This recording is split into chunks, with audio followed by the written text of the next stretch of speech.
Hello YouTube, here is the another video from the Triumph guy on how to prevent rust from your classic car, okay? As you can see, I'm driving in the rain right now, so I do take it out in the rain. A lot of this information I've got from fellow classic car owners who actually use their classics as a daily. I'm part of a classic car meet, and I've got all the information from them and other friends. But before we talk about rust prevention, let's talk about how rust occurs, okay? So it's from water and oxygen together, okay? So we need to take one of them elements away. So what we're going to do is take away the water element. If you're lucky enough, like myself, to have a garage, the best way to prevent the moisture is to dry the car off when you come in and then turn on a dehumidifier, okay? And some of these are really good. They take like 10 litres of moisture out a day. You do have to empty them out. Here's mine. I will put a link in the description of my mate's, which is a lot better than mine, a lot more economical on the electricity, but this one's good enough. But also, you're going to need to seal your garage, okay? I've got rubber seals around mine to stop moisture from coming in the garage.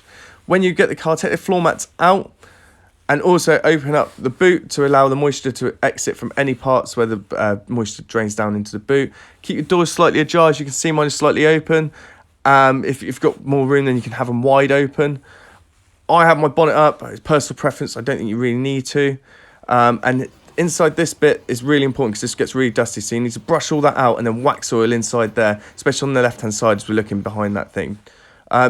This only took 2 days to start rusting my hardtop when I scratched the paint, so it can set in quite quickly. Undercover the car's going to need complete wax oil, okay?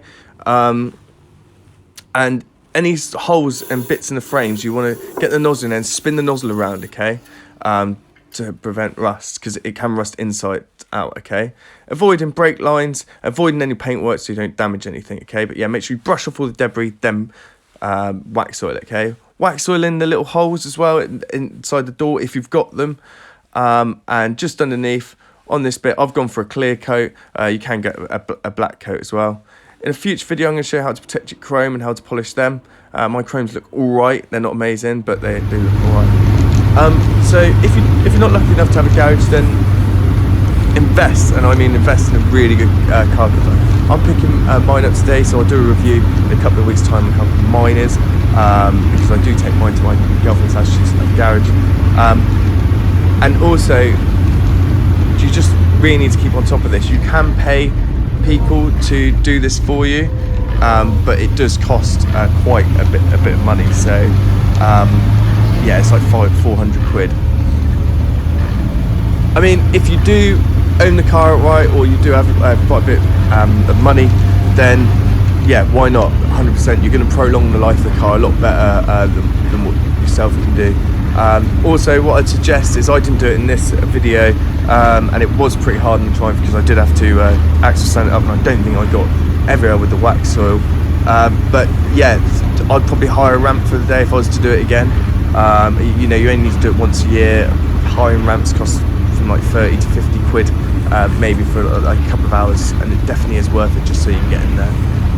Also, before you use the wax oil, get like a bucket with like boiling hot water in there, or hot water. I use my hot tap in my garage and put the wax oil cans in there themselves, and it melts the wax oil, and then give it about 10-15 minutes and then apply it, as it comes out a lot nicer. I didn't leave it in long enough and it came out quite sludgy, so then I put it back in and it was absolutely fine. But yeah, like I said, once a year, absolutely fine. And yeah, if you've got any other techniques, then feel free, comment in the comment section. It'd be good to hear from everyone. And yeah, make sure you like and subscribe for some more how-to videos on the Triumph Spitfire and classic cars.